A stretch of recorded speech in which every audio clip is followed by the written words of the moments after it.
bonjour à tous, bienvenue dans cette nouvelle visio consacrée à l'économie et plus précisément à l'avenant économique qui va arriver. Je voudrais présenter les personnes qui vont avec moi parler de l'économie. Vous avez Sébastien Lagoutte, qui est coprésident du 71, coprésident de la Bourgogne-Franche-Comté, membre du Bureau national et très impliqué dans la vie conventionnelle avec l'assurance maladie.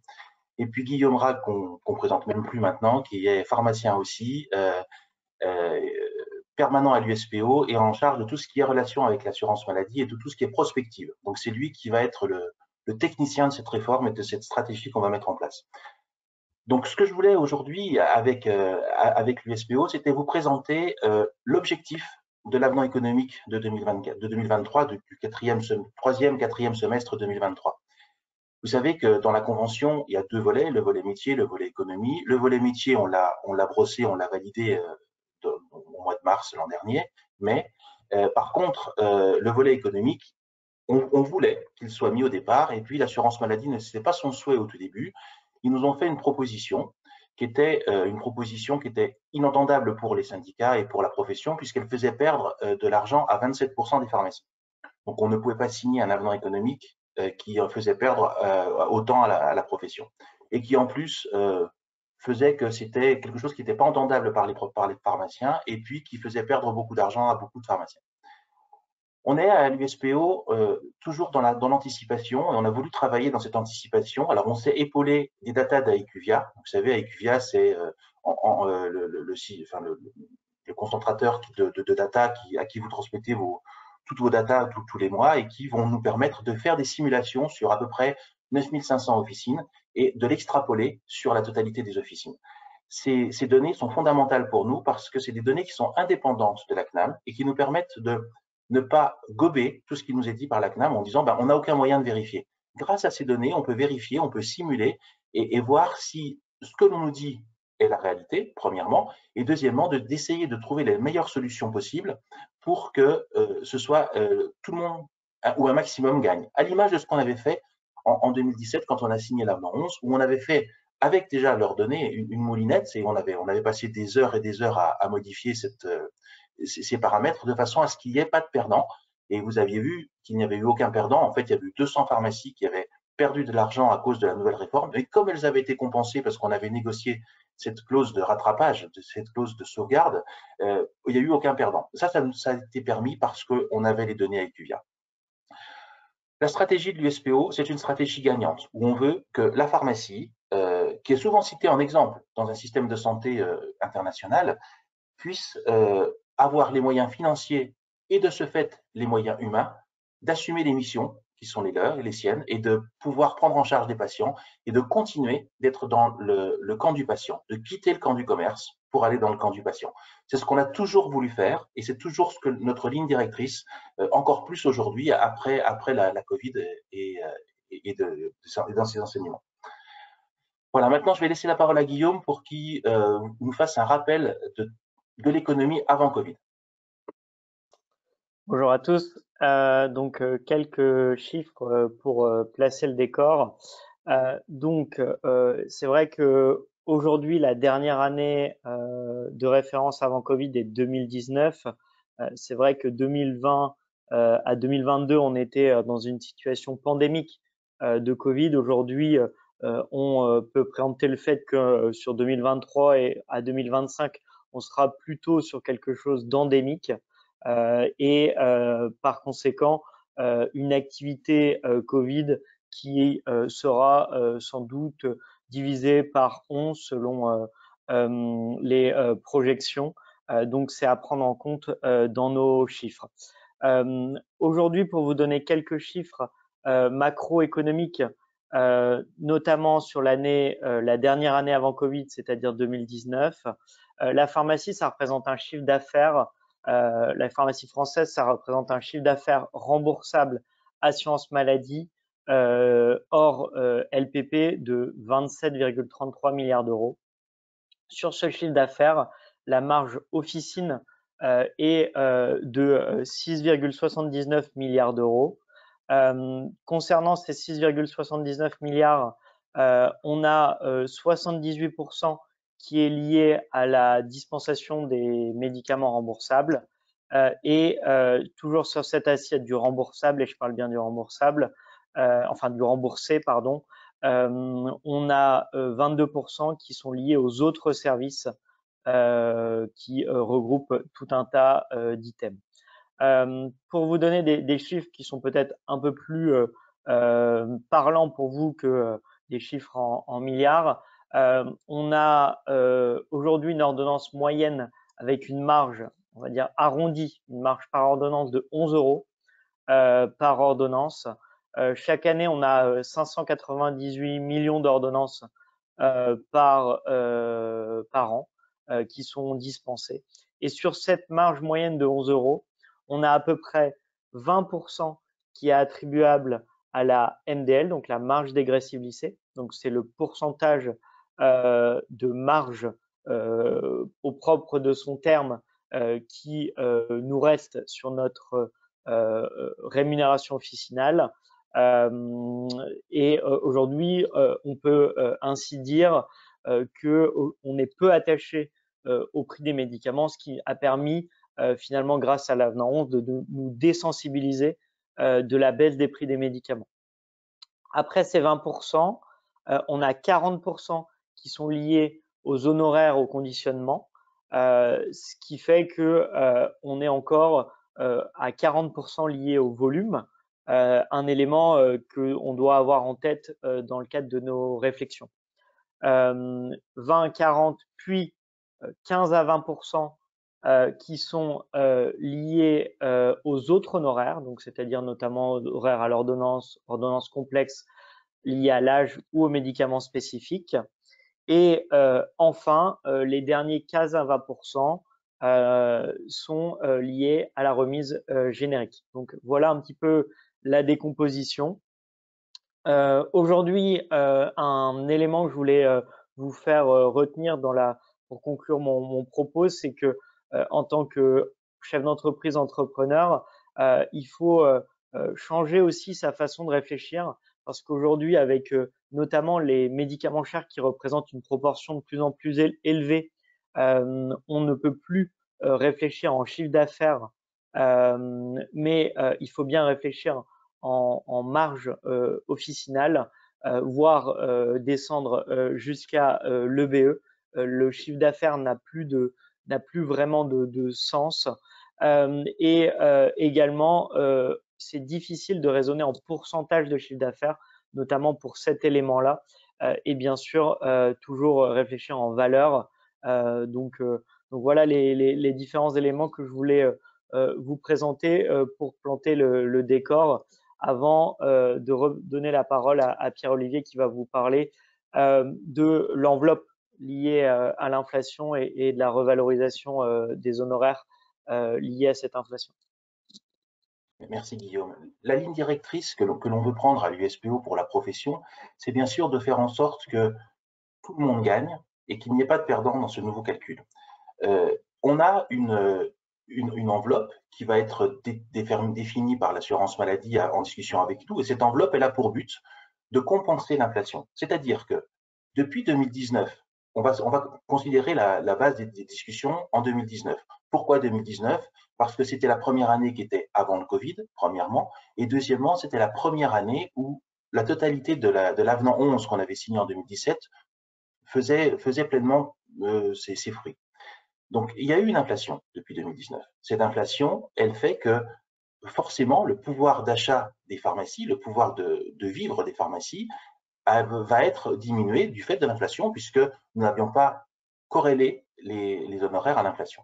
Et puis est arrivée l'année Covid, où on a beaucoup travaillé, beaucoup travaillé. Et là aussi, il y a une inflation, mais une inflation qui a été beaucoup plus forte de dépenses des pharmacies parce qu'on a dû embaucher des gens.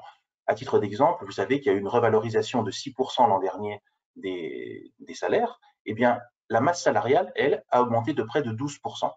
C'est énorme. Et si c'est 2 fois plus, c'est pas parce qu'on a payé 2 fois plus nos salariés, c'est essentiellement parce qu'on a dû embaucher, parce qu'on a dû payer des heures sup, parce qu'on a dû embaucher des gens pour faire du travail supplémentaire durant cette période Covid. Donc, il faut qu'on tienne compte de ça, aussi bien en termes de rémunération, mais aussi en termes de dépenses. Et puis, on va projeter l'inflation sur 2024-2025 et une inflation qui est déjà déterminée par l'INSEE. Alors bien sûr, il peut y avoir des deltas et des variations, mais on va projeter. Et on se rend compte que quand on projette cette inflation depuis 2019 jusqu'à 2025 avec la rémunération réelle des officines, en tenant compte de la rémunération Covid, eh bien, il nous manque de l'argent.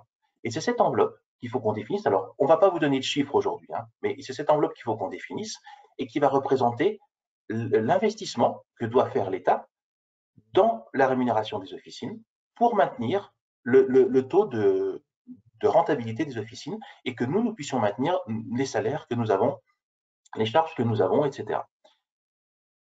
Bien sûr, nous avons pris en compte l'enveloppe Covid parce qu'on sait très bien que la CNAM, dans sa discussion, va nous dire que durant les années Covid, on a gagné de l'argent, certes, mais on en a aussi beaucoup dépensé. Et pour être le plus juste possible, il faut prendre en compte ce que l'on a gagné, mais aussi ce que l'on a dépensé et faire un cumul des besoins des pharmacies en termes d'inflation. Et quand on va faire ça, il va falloir que l'on dise, alors on va avoir aussi une autre enveloppe, une autre somme d'argent qui arrive dans l'enveloppe, c'est la somme que l'on va perdre à cause de la perte des produits de contraste. Vous savez que bientôt, c'est au 1er juillet, je crois, hein, les produits de contraste sortent du remboursement, c'est-à-dire que les patients, s'ils achètent les produits de contraste en officine, ne seront plus remboursés et ce sera directement pris en compte dans l'acte des radiologues. Eh bien, cet argent, c'est de l'argent qui est pris dans notre poche. Il va falloir qu'elle soit remise dans cette enveloppe que nous avons demandé à l'assurance maladie. Ensuite, cette enveloppe, il va falloir l'investir. Et nous, ce que l'on veut, c'est l'investir sur des choses que l'on peut quantifier.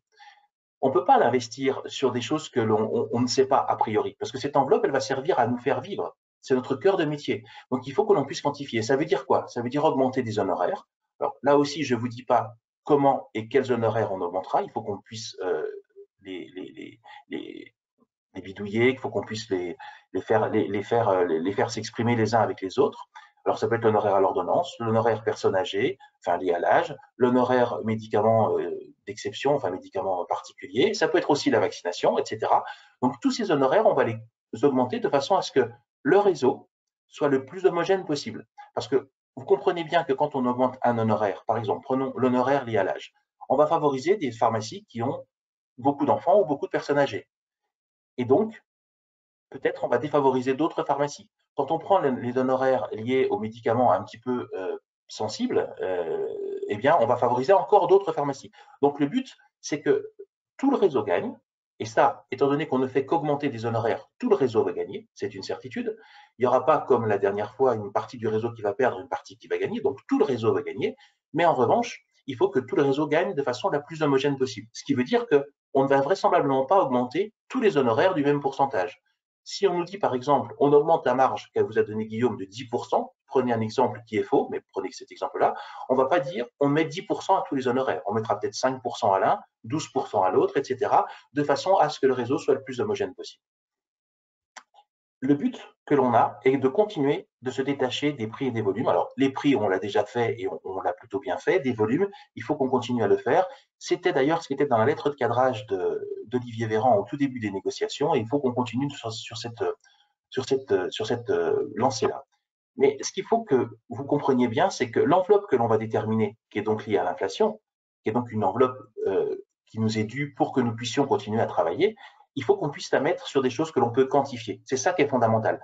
On ne peut pas dire on va la mettre sur des choses qui sont peut-être que les pharmaciens le feront ou peut-être qu'ils ne le feront pas, parce que ce serait trop dangereux de faire ça, et en tout cas pour la rémunération, ce serait quelque chose de labile, qu'on ne pourrait pas maîtriser. Et je ne souhaite pas, l'USPO ne souhaite pas aller dans ce sens-là pour cette enveloppe-là. Après, qu'il y ait de l'argent supplémentaire, comme on l'a toujours fait depuis quelque temps avec l'assurance maladie, c'est une très bonne chose. Et ça, c'est Sébastien qui va vous l'expliquer, mais absolument pas l'enveloppe qui est liée à l'inflation. Il y a encore deux choses sur cette enveloppe qu'il faut prendre en compte, c'est réorganiser les gardes. Il va falloir homogénéiser le réseau, mieux être rémunéré, optimiser les gardes et optimiser aussi le recours aux gardes. Qu'est-ce que c'est qu'une urgence? Quand est-ce qu'il est légitime de déranger un pharmacien à 3 heures du matin? ça, il va falloir qu'on le redéfinisse. Alors, c'est pas forcément avec l'assurance maladie, mais il faut qu'on le redéfinisse de façon à ce qu'on ne soit plus dérangé pour n'importe quoi.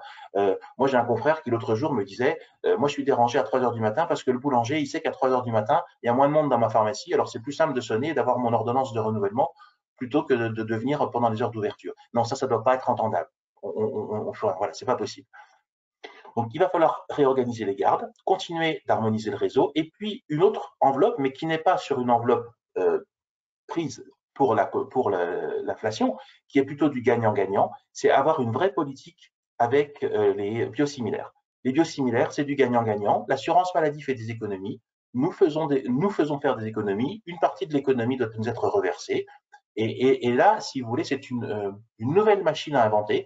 On ne va pas refaire forcément ce que l'on a fait avec les génériques, mais avoir quelque chose qui soit peut-être un peu plus centré patient, parce que c'est important que le patient puisse être au cœur de ce dispositif. Le biosimilaire, ça demande à ce que le patient soit éduqué, à ce que le patient puisse savoir manipuler son matériel, ses dispositifs médicaux. Mais ça, c'est à part de l'inflation. Donc voilà, pour cette enveloppe, donc inflation redéfinie uniquement sur des choses que l'on peut quantifier, les honoraires, les vaccins, etc., plus dans cette enveloppe la perte que l'on a à cause de la perte des produits de contraste, une enveloppe biosimilaire et revoir les gardes. Voilà, ça c'est quelque chose qui est quantifié et que l'on doit pouvoir dire telle pharmacie va gagner tant, telle pharmacie va gagner tant. Ensuite, il y aura une enveloppe qui sera non utilisée pour ce que l'on avait appelé avant les nouvelles missions. Et là, je vais laisser Sébastien vous en parler. Merci Pierre. Oui, bonjour à tous. La rémunération, la revalorisation de l'enveloppe suite à l'inflation, effectivement, c'est quelque chose que l'on peut quantifier. Maintenant, j'ai plutôt vous parler parler de gros mots, puisque j'ai parlé de nouvelles missions. C'est ce que je ne voulais plus entendre, mais c'est pas grave, je vais vous en parler quand même. En fait, je vais vous parler surtout d'une valorisation de tas d'actes qui sont cachés aujourd'hui ou que nous faisons d'une certaine manière ou qu'on nous refuse de faire et qu'il faut valoriser. En fait, depuis la signature en 2012 de la convention précédente et puis la revalorisation suite à l'avenant 11, une enveloppe sur les nouvelles missions avait été définie. Or, cette enveloppe, nous ne l'avons jamais utilisée. On ne l'a jamais utilisée en totalité parce qu'on n'a jamais poussé le dispositif là où il devait juste aller. Et cet argent-là, d'une certaine manière, il nous est dû. Et d'ailleurs, ça avait été écrit dans la précédente convention que si cet argent n'était pas utilisé, nous pourrions le récupérer et le réinjecter dans le réseau d'une manière ou d'une autre, soit en revalorisant des choses habituelles, enfin des choses qui existent déjà, soit en créant de nouvelles choses. Et je pense qu'aujourd'hui, il va falloir aller récupérer cet argent, parce que cet argent-là, il nous appartient d'une certaine manière. On ne l'a pas utilisé pour diverses raisons, mais c'est pas grave, il avait été prévu pour nous, et autant qu'on aille le chercher. Et ça, c'est un levier de croissance. Donc, le premier travail que l'on va avoir à faire, c'est de calculer cette enveloppe. Alors, il va falloir qu'on reprenne les chiffres, il va falloir qu'on reprenne les chiffres depuis 2012 et que l'on voit ce qui n'a pas été utilisé, ce qui a été utilisé, et que l'on chiffre tout ça. Et ensuite, que l'on flèche cette enveloppe-là sur des rémunérations. Alors, des rémunérations peuvent être diverses et variées. La première à laquelle je pense, c'est par exemple le sevrage tabagique. On est en plein dans la prévention. Le sevrage tabagique, depuis un certain nombre d'années, ne fonctionne pas, on ne veut pas nous l'accorder, c'est-à-dire que nous pouvons délivrer les patchs nicotiniques en officine, mais les patients ne sont pas remboursés, contrairement aux autres professions. Des expérimentations ont été signées, mais elles ne marchent pas, c'est-à-dire qu'elles ne sont pas lancées et il y a un blocage. Eh bien, c'est le moment de flécher ça dessus et c'est le moment de relancer tout ça. Suite à la prévention, on a le dépistage. Dépistage, aujourd'hui, on peut faire les TROD, on peut réaliser les TROD que on nous autorise, pardon. Mais on ne peut pas réaliser tous les TROD. La proposition de loi RIST qui vient de passer, c'est une victoire pour nous, nous permettra de réaliser tous les TROD, sauf ceux que l'on définira comme étant interdits, entre guillemets, c'est-à-dire ceux qui présentent trop de problèmes ou qui sont compliqués ou dont l'interprétation est forcément médicale et pas pharmaceutique. C'est pas normal qu'aujourd'hui, on ne puisse pas réaliser n'importe quel TROD en officine. C'est pas normal que vous puissiez pas faire une glycémie capillaire en sécurité en dehors de la semaine du diabète. C'est pas logique. Or, des TROD, il va y en avoir de plus en plus. On voit arriver des TROD de CRP, on voit arriver des TROD sur la grippe, on voit en plus des TROD Covid. C'est important de les avoir. Pourquoi? Parce que c'est important aussi de bien utiliser les médicaments derrière. Ensuite, on peut flécher cette enveloppe sur les soins non programmés. Aujourd'hui, les protocoles cystite, angine, douleur dentaire, panarie, orgelet, tout ce que vous voulez, sont soumis à signature des CPTS. On voit que ça n'avance pas vite, que ça avance même difficilement, qu'il y a des CPTS qui sont en pointe, il y en a d'autres qui sont des usines à frein. des usines à ne pas faire, des usines à bloquer, et c'est pas normal. Alors, ces protocoles-là, on aimerait que, comme ils sont nationaux, puisque c'est la HAS qui les édite au départ, et bien que leur étendue soit nationale. Et donc, à partir de là, la rémunération ne passe plus forcément par les CPTS, parce que c'est une usine à gaz, parce qu'on est payé un an après, mais par une prise en charge directe par la sécurité sociale. Et ce serait quand même pas mal que l'on puisse flécher, parce que ça, aujourd'hui, on ne peut pas quantifier le nombre d'actes que l'on peut faire, mais ce serait bien pas mal qu'on puisse mettre une rémunération dessus et que l'enveloppe que l'on a définie au départ pour les nouvelles missions puisse servir à ça. Les protocoles, c'est important parce que ça nous permet d'élargir notre arsenal thérapeutique. Et aujourd'hui, eh bien, on a le choix uniquement entre la prise en charge par l'OTC pure, par nous-mêmes, ou le recours au médecin. Et on n'a rien entre les deux. Et cette mise en place avec des rémunérations des protocoles nous permettrait d'avoir les 3 étages. C'est-à-dire que mon patient vient de l'officine, soit je peux m'en sortir avec de l'OTC prise en charge ou non, parce que ça peut être prise en charge via les complémentaires santé, et bien c'est parfait. S'il rentre dans un protocole, c'est parfait aussi, et j'ai ma rémunération. Et si jamais il y a besoin aussi d'une orientation via un SAS pour les régions qui en ont un, via une CPTS, via les urgences, et bien nous pourrons le faire aussi. Et ça nous permettrait d'avoir un arsenal thérapeutique qui soit cohérent, et un accueil qui soit cohérent et très large en officine. En fait, aujourd'hui, on réoriente parce qu'on ne peut pas prendre en charge. Alors qu'un simple protocole qui soit applicable à tout le monde, ce serait pratique. Ce n'est pas normal non plus qu'un patient qui habite à Bordeaux vienne chez moi en Bourgogne et ne bénéficie pas des mêmes protocoles et des mêmes sécurités et des mêmes avancées. Donc, c'est pour ça que les protocoles, on aimerait bien qu'ils soient nationaux maintenant. Sur la dispensation, ensuite, on peut valoriser certaines choses. On nous a toujours opposé aujourd'hui qu'on ne pouvait pas valoriser les IP. Pourquoi? Parce que l'IP a une intervention pharmaceutique. Pourquoi? Parce que l'IP, sur une ordonnance manuscrite, manuelle, je vais dire, c'est très compliqué à tracer. Bon, ok, oui, il faut lire. On peut peut-être nous faire aussi un peu confiance. Mais demain arrive l'ordonnance électronique. L'ordonnance électronique, on va pouvoir tout tracer. C'est un bien, c'est un mal, chacun jugera. Moi, je pense que c'est un bien. Mais en tout cas, on pourra tout tracer. Et aujourd'hui, quand vous avez, suite à une rupture, que vous changez un médicament, suite à une erreur sur l'ordonnance, vous optimisez la posologie. Suite à une posologie qui est particulière, vous adaptez la dispensation. Ce n'est pas normal que nous ne soyons pas rémunérés pour ça. Ça, c'est des actes cachés, c'est du temps, notamment pour les ruptures, j'entends, notamment pour les interactions, pour les contre-indications. C'est du temps qui est perdu, c'est du temps pharmaceutique qui doit être rémunéré, et on pourrait très bien valoriser tout ça. Je ne sais pas comment encore aujourd'hui, je ne sais pas quel tarif nous allons mettre en face de ça, il faudra qu'on en discute, il faudra qu'on ait un projet bien abouti, si pas on est en train de le construire, mais il faut qu'on aille chercher ça. Il faut que le pharmacien puisse être rémunéré sur les actes de tous les jours qu'il fait et qui sont aujourd'hui cachés. Autre chose qui arrive devant la dernière... Et en plus, oui, pardon, excusez-moi, j'y pensais pas, ces IP sont importants. Pourquoi? Parce que personne ne pourra nous les prendre. Et ça fait partie vraiment de notre cœur de métier, et c'est pas remplaçable ni par une machine, ni par un système à distance. C'est grâce à ça qu'on va garder nos officines. Devant la désertification médicale, on est de plus en plus amené à bidouiller et à faire des délivrances exceptionnelles. Et ça, ce n'est que le début finalement, parce que la proposition de loi précédente qui vient de passer, une proposition de loi va nous permettre de délivrer pratiquement jusqu'à 3 mois de renouvellement après l'échéance de l'ordonnance. Mais vous comprendrez bien que lorsque je fais une délivrance exceptionnelle d'une boîte d'un médicament, mon patient qui a rendez-vous dans 3 jours, 5 jours, 1 semaine, même 2 semaines chez son médecin, il y a quelques questions à poser, mais ça ne va pas changer réellement la suite de son traitement, ni la suite de sa prise en charge. En revanche, si je vois arriver un patient et que je dois lui délivrer pour 3 mois supplémentaires son traitement, ça ne se fait pas comme ça en disant oui, je mets un coup de tampon et c'est bon. Non, il va quand même falloir prendre en charge notre patient de manière différente, il va falloir lui poser des questions un petit peu plus poussées, peut-être faire quelques prises de constance, une tension, vérifier s'il a fait son analyse, lui demander comment il va et ainsi de suite, le faire asseoir. Et ça, évidemment, ça va être du temps supplémentaire, donc une rémunération à la clé. Et là, le renouvellement des ordonnances qui devrait arriver normalement pour 1 mois, 2 mois, 3 mois sur les ordonnances échues devront avoir un acte en conséquence et un acte conséquent. Tout ça, ça ira normalement avec le pharmacien correspondant qu'on attend depuis déjà un petit pas mal de temps et que l'on espère voir arriver et se développer beaucoup plus que l'on le voit actuellement. Enfin, et là c'est là où je vais parler des nouvelles missions, ce que vous ne voulez plus entendre, mais c'est pas grave, je vous en parle quand même, c'est sur l'accompagnement des patients. Il est indispensable. On ne peut pas faire autrement.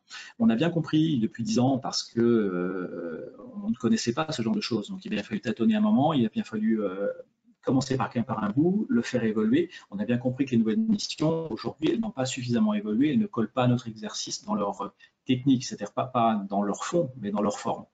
Et il va falloir simplifier toute la réalisation de tous ces entretiens. On en est conscient, on le sait très bien. Il faut qu'on travaille dessus, trouver des manières pour que ces entretiens puissent se faire beaucoup plus facilement, beaucoup plus normés, peut-être un petit peu plus rapidement aussi. Et une fois que l'on aura intégré ça dans notre pratique quotidienne, bah, ça ira tout seul. Je crois beaucoup. Bon, vous savez que j'ai un attachement pour le numérique, que je suis un petit peu informé sur le sujet. Je crois beaucoup à l'intégration du numérique à ce sujet, c'est-à-dire que l'espace numérique en santé du patient et l'évolution de nos logiciels doivent nous permettre ça. C'est-à-dire qu'aujourd'hui, c'est une usine à gaz. On passe sur Amélie pour aller chercher un document, ensuite il faut qu'on le remplisse, il faut qu'on le scanne dans notre logiciel, il faut qu'on le renvoie au médecin par un logiciel supplémentaire, et ainsi de suite. C'est compliqué. Et il faut qu'on arrive à intégrer tout ça dans nos LGO pour que ça soit fluide, pour que ce soit pratique, et pour qu'on n'ait plus qu'un seul outil qui nous permette de faire tout ça. Et quand on aura réussi à ça, il faut bien évidemment qu'on parle rémunération. Et aujourd'hui, la rémunération, c'est un code traceur, c'est ensuite un paiement soit au bout du circuit, soit à la fin de l'année. Non, il faut qu'on arrête ça, il faut qu'on soit payé à l'acte. On assoit notre patient dans un bureau, on parle avec lui, on l'interroge, on lui donne des renseignements. Il faut bien évidemment qu'à la sortie, quand le patient sort, on puisse facturer l'acte immédiatement. Un médecin, il n'est pas payé au bout d'un an quand il fait une consultation. Il n'est pas normal qu'on ne soit pas payé au bout d'un an. Il y a 10 ans, on nous arguait que ça permettait d'éviter qu'il y ait de la TVA sur les actes. On est tout à fait d'accord. C'était vrai à l'époque. Ce n'est plus le cas aujourd'hui. Aujourd'hui, on a explosé le plafond de verre de la TVA avec les nouveaux actes que l'on voit arriver qui sont hors TVA. Il n'y a pas de raison qu'on n'arrive pas à le faire sur les entretiens. Et pour gagner les entretiens, bien oui, il faut aussi qu'on relance la communication auprès de nos patients. Là, les entretiens s'effondrent. Oui, il n'y en a pas beaucoup qui sont faits, on n'a pas le temps, on est d'accord, il faut réasseoir les patients. Donc il faut qu'on modifie à la fois, comme je vous l'ai dit, la réalisation, il faut qu'on modifie le paiement, mais il faut aussi qu'on communique, et il faut que les pouvoirs publics nous aident à ce sujet. Il faut qu'on communique auprès de nos patients pour leur dire qu'on est capable de faire ça. J'en veux pour exemple le dépistage du cancer colorectal. Dépistage du cancer colorectal, nos patients ont reçu des invitations à venir retirer leur kit chez leur médecin par Internet ou en pharmacie en début d'année. Qui a délivré le plus? Qui a délivré de manière énorme? Ce sont les pharmaciens. On voit qu'on est une porte d'entrée, on voit qu'on est indispensable au système. Voilà ce que je voulais vous dire sur la partie revalorisation de notre rémunération, la partie évolution de notre rémunération. Je te laisse terminer, Pierre. Merci Seb, merci pour tout.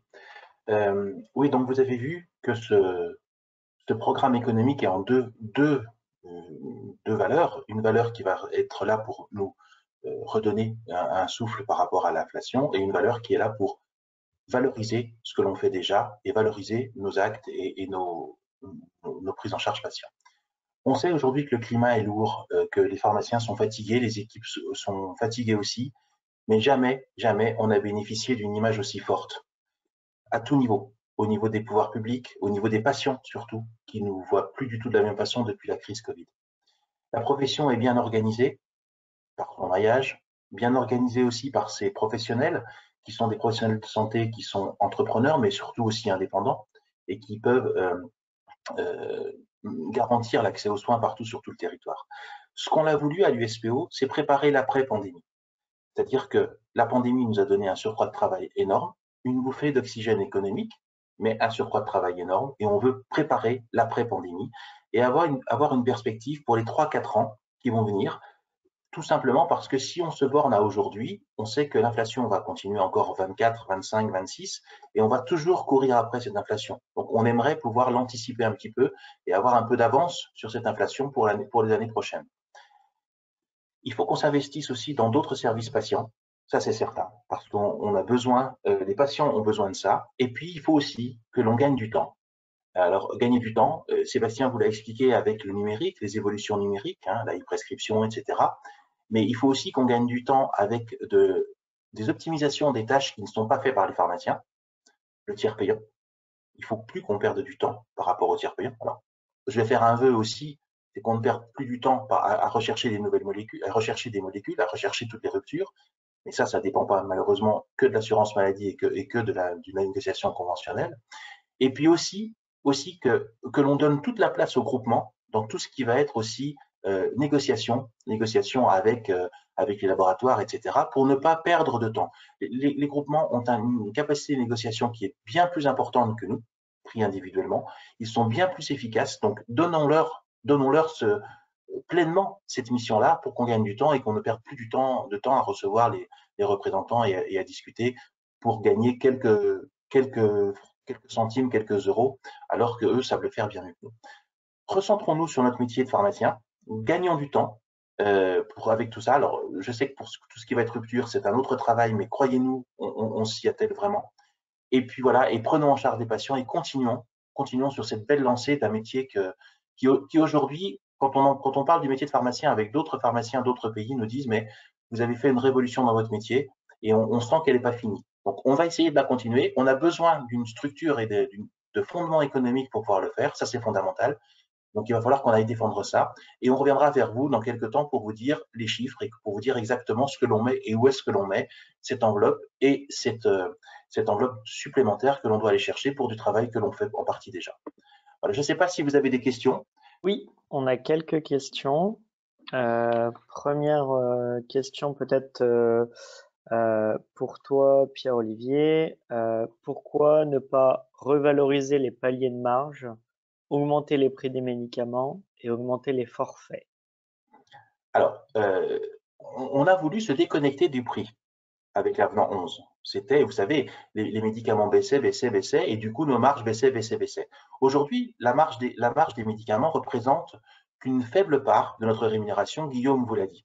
Si on augmente le prix, parce que l'on a déjà mis en place, on va augmenter le prix beaucoup, et du coup, il y aura une faible répercussion sur notre marge. Si on impacte sur les honoraires, c'est directement, si on met 3 euros sur les honoraires, c'est 3 euros directement dans notre poche.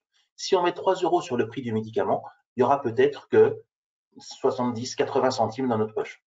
Donc, c'est pas possible. Enfin, c'est pas que c'est pas possible, c'est que c'est pas dans le sens où on va être le plus efficient pour. Ça va coûter beaucoup d'argent à l'État et ça va nous rapporter peu. Voilà, en résumé.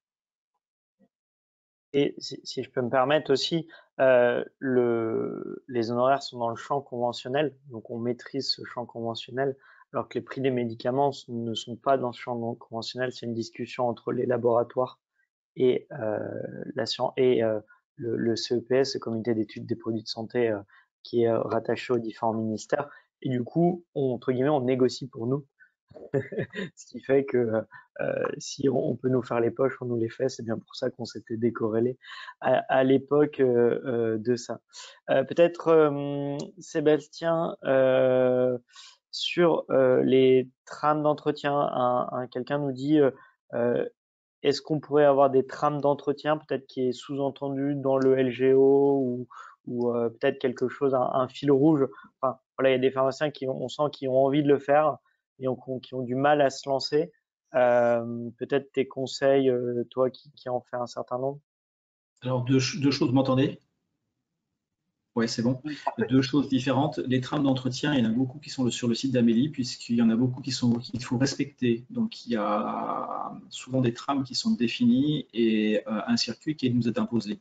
Je pense que je ne suis pas le meilleur pour en parler. Je pense que on a fait déjà des webinaires à ce sujet. Il faudrait peut-être qu'on en refasse un, notamment avec Pascal Lacroix, qui est très compétent en la matière. S'il y a des questions pointues, il faut lui poser à lui. Par contre, ce que je peux vous dire, je vais en revenir encore, je suis désolé, mais au numérique, mais c'est que l'on y réfléchit, c'est l'intégration complète des formulaires de la sécurité sociale ou des autres formulaires d'ailleurs dans nos LGO. C'est pas quelque chose qui va arriver immédiatement parce que pour l'instant nous sommes en train de finaliser la vague 1 du Ségur et il y a quand même la deuxième vague qui va arriver après et qui est un gros morceau, mais c'est pour la suite. Et effectivement, pour la simplification, c'est l'intégration de tous ces formulaires CNAM, au lieu d'avoir les chercher sur le site d'Amélie, de les avoir directement dans nos LGO. Je ne peux pas vous en dire beaucoup plus pour l'instant parce que le projet n'est pas finalisé, mais effectivement, le but ultime, c'est que notre LGO, quand nous ouvrons un patient, quand nous ouvrons une fiche d'un patient, qu'un entretien est possible, et bien que cet entretien puisse être fait directement sur la fiche patient la fiche patient du LGO, et que ce soit quelque chose qui soit transparent et qui puisse être remonté ensuite à qui de droit. Donc pour l'instant, oui. notre confrère, je peux juste lui dire de se regarder sur le site Amélie, et s'il a besoin de renseignements, il faudrait qu'on le mette en relation peut-être avec Pascal ou avec des formateurs. Ok. Peut-être une troisième question. Quelqu'un parlait sur les protocoles de coopération, un temps de formation trop conséquent. Je me permets de prendre la question. Sur le temps de formation, effectivement, nous, les demandes de l'USPO, elles sont multiples. C'est de se dire comment on fait pour permettre un accès équitable et homogène sur le territoire de toutes les personnes, tous les concitoyens, tous les patients à ces protocoles-là dans toutes les pharmacies. Donc, entre guillemets, peu importe le moyen, c'est ce qu'on veut à terme, que toutes les pharmacies puissent le proposer d'une part.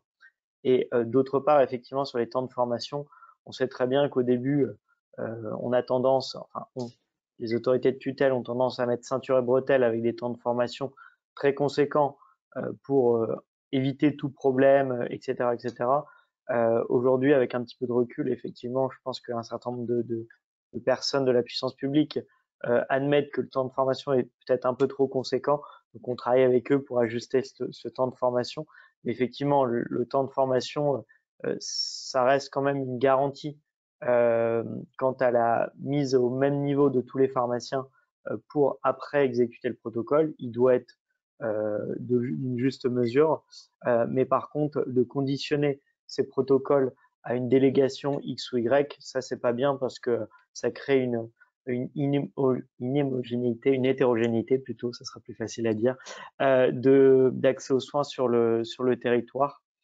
On a beaucoup de questions sur les chiffres, mais comme l'a dit Pierre-Olivier, c'est quelque chose qu'on n'apprendra pas aujourd'hui parce que c'est toujours la négociation est toujours, comme le terme le dit, un jeu, enfin un jeu, un art, et dans cet art, il ne faut pas dévoiler toutes ces cartes dès le début, sinon on est très vite grillé. Donc malheureusement, on ne pourra pas répondre à ces questions-là. Je pense que c'est notamment les journalistes qui sont impatients d'avoir ces chiffres. Et puis, on a aussi le groupe de travail à l'USPO, qui est le groupe de travail économique qui va se réunir et qui doit permettre de coller ces chiffres qui après seront validés par le conseil d'administration. Donc, on ne va pas de vous donner des chiffres alors que pour l'instant, ils sont en train d'être posés.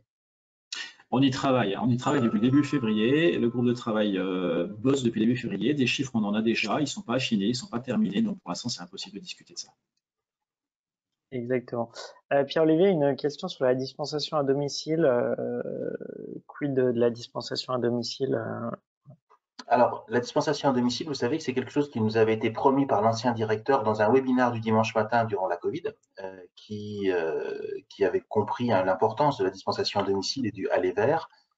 Le directeur actuel est moins enclin à cette disposition. Pourtant, moi, j'y crois toujours. Et je me dis, vous voyez, aujourd'hui, on a plein d'affaires qui tombent un petit peu à droite de gauche de livraison à domicile. Hein, quand on entend certaines structures qui aujourd'hui, en plus, sont devant des tribunaux parce qu'ils font des choses pas forcément très très jolies. Eh bien, je pense que si on a vu la dispensation à domicile, tous ces problèmes-là, on ne les aurait pas. Donc, il faut qu'on y revienne. Moi, je ne veux pas démordre du fait qu'il ne faut pas la lier au Prado. C'est-à-dire qu'on est capable de savoir, ou les médecins sont capables de savoir, et nous-mêmes, on est capable de savoir quand un patient a besoin qu'on aille lui faire une dispensation à domicile, quand on peut discuter avec lui pour voir si l'observance est correcte, pour voir s'il n'y a pas de problème dans son armoire à pharmacie, pour voir si son environnement est bon. Et tout ça fait partie de la mission que j'aimerais qu'il soit développé, mais avec une vraie rémunération, pas 2,50 €. Parce que c'est pas juste, si vous voulez. Donc, il va falloir qu'on revienne là-dessus. Pour l'instant, je pense que c'est une fin de non-recevoir de la part de l'assurance maladie, mais on va revenir dessus parce que de toute façon, c'est quelque chose que je lâcherai pas. Ok, une question pour toi, Pierre-Olivier. Une personne a peut-être mal compris, mais peut-être c'est bien de le redire si peut-être plusieurs l'ont mal compris. Certains disent pourquoi l'objectif n'est plus un gain de marge, pourquoi ce n'est plus un objectif, un gain de marge sur la dispensation. Et notamment qui est indispensable pour les petites et moyennes officines. Peut-être on a parlé surtout sur la fin, cette personne est peut-être arrivée à la fin, des autres leviers hors dispensation, mais peut-être rappeler en une phrase le fait que il y a bien un investissement massif qui va être fait sur la dispensation et qui est le cœur de métier. Oui, tout à fait. Alors, ce que j'ai dit peut-être pas de façon claire, c'est que l'enveloppe que nous allons calculer avec l'inflation, et on va aller au-delà de l'inflation, puisque vous avez vu qu'on allait compter 2024-2025. Donc, on va aller au-delà de l'inflation connue aujourd'hui, qui sera 2023. On va la mettre dans le cœur de métier, qui est la dispensation. Et après, toute la croissance va se faire, c'est ce que Sébastien vous a expliqué, sur des choses que l'on fait déjà. Alors, parfois des nouvelles missions comme une simplification des bilans partagés, des bilans AVK, etc. Ça, c'est une simplification, mais aussi des choses que l'on fait déjà. Quand aujourd'hui, les interventions pharmaceutiques, vous les faites déjà, elles sont juste invisibles. Aujourd'hui, quand vous faites un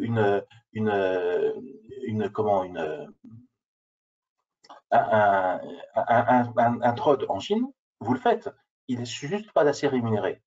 Quand vous faites un renouvellement, alors pour l'instant, on ne fait que d'un mois, mais quand on va faire des renouvellements à 3 mois, comme vous l'a dit Sébastien, il va falloir qu'on ne peut pas faire un renouvellement aussi facilement que pour un mois lui permettre d'aller chercher d'attendre sa prochaine visite chez le médecin.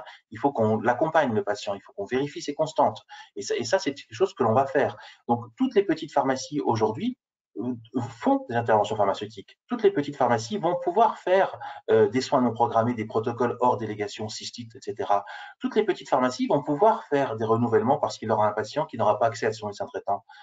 Voilà, tout ça, il faut que ce soit rémunéré. On ne peut plus travailler sans être rémunéré. Et cette croissance-là sera la croissance.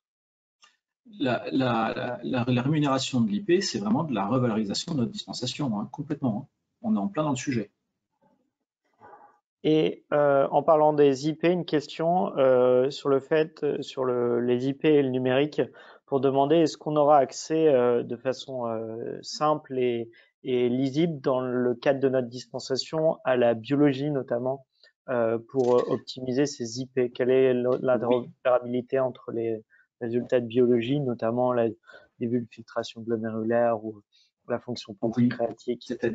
Vous le savez, aujourd'hui, on a une grille de lecture du DMP qui est pratiquement la même que celle du médecin traitant. Il n'y a que les dernières volontés du patient et les documents que le patient, en accord avec son médecin traitant, voudront cacher, auxquels on n'aura pas accès. Je ne vais pas refaire le Ségur aujourd'hui. Vague 1 du Ségur, celle qui est en cours de déploiement aujourd'hui, c'est l'alimentation du DMP pour toutes les professions, y compris pour les professions de la biologie médicale, pour nos confrères biologistes. Et la vague 2 du Ségur, c'est la lecture en temps réel et intégrée dans nos LGO de l'ENS, du DMP. Ce qui veut dire qu'à partir de la vague 2, donc c'est 2024, hein, voire même fin 2024, lorsque vous appellerez un patient, on est en train de travailler dessus aujourd'hui, lorsque vous appellerez la fiche d'un de vos patients, automatiquement, s'il a un ENS créé, ouvert, alimenté, il sera interrogé et automatiquement, vous aurez une grille de documents qui sera récupérée. Dans la grille de documents, vous aurez les prescriptions, pas pour les pharmaciens, j'entends, hein, vous aurez les prescriptions, la biologie, les comptes rendus d'imagerie et les comptes rendus d'hospitalisation. Ça ne veut pas dire qu'on n'aura pas accès au reste, ça veut dire que simplement le reste, il faudra aller le chercher. C'est-à-dire que ce ne sera pas forcément rapatrié sur une machine directement, il faudra les chercher. Et ce qui est intéressant dans le cadre de la biologie, parce que c'est facile à faire, c'est que ces données seront structurées. Alors, données structurées, données non structurées, je vais en donner la définition. Une donnée non structurée, c'est que vous prenez un compte rendu médical ou un compte rendu biologie, vous en faites une photo, un PDF, et vous le poussez dans l'ENS. Donc, c'est un document, c'est une photo, si vous voulez. Donc, ce n'est pas quelque chose qui est lisible par une intelligence ordinateur. Par un ordinateur. Une donnée structurée, c'est une sorte de tableau dans lequel on met des valeurs, et ça, c'est récupérable par l'ordinateur et interprétable par l'ordinateur. Ce qui veut dire que la biologie, c'est facile de structurer, c'est facile de dire que la filtration glomérulaire s'étend, et que ce champ-là, il s'appelle comme ça, et que ce champ-là, c'est son résultat, et ce sera très facile dans nos LGO d'aller récupérer cette information-là. Donc oui, on va avoir accès à tout ça. Moi, j'y crois beaucoup, je l'attends très impatiemment, et on aura accès à la biologie. Ce qu'il faut savoir, c'est que les biologistes, avant leur négociation de convention, alimentaient le DMP, c'est-à-dire qu'on avait déjà des comptes rendus de biologie dans le DMP. Ils ont arrêté pendant leur négociation de convention, et c'est en train de reprendre petitement actuellement, et il va y avoir une montée en charge des laboratoires qui vont repousser les données dans le DMP dans les mois, voire les trimestres qui viennent. Parfait. Pierre, je te laisse conclure. Peut-être une dernière question sur la PDA et après je te laisse conclure pour que tout le monde puisse retourner au comptoir et on répondra aux autres questions par mail, notamment sur les personnes qui n'ont pas assez d'adjoints pour le quota réglementaire en fonction du chiffre d'affaires, tout ça, on reviendra et peut-être faire une visio spécifique sur ce point-là.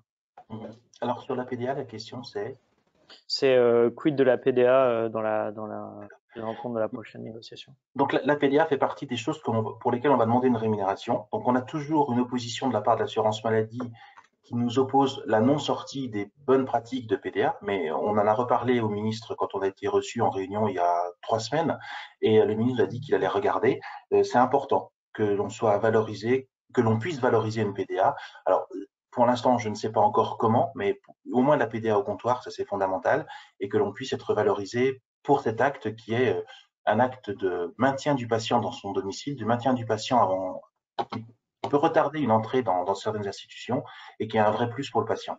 Donc ça, nous allons le redemander également. Ça fait partie des actes qui sont dans l'enveloppe de Sébastien, dans l'enveloppe dont Sébastien a parlé. Je suis désolé, il faut que je vous abandonne parce que j'ai un impératif maintenant. Merci beaucoup pour cette réunion et on vous répondra par mail. Merci à vous deux d'avoir participé, de nous avoir apporté vos éclaircissements, c'était important. Et puis on se retrouvera pour finaliser cette réunion quand on aura tous les éléments beaucoup plus factuels et beaucoup plus précis sur les chiffres. Merci beaucoup, bonne fin de journée à vous. Bonne journée à tous. Au revoir. Bonne journée, bon courage. Au revoir.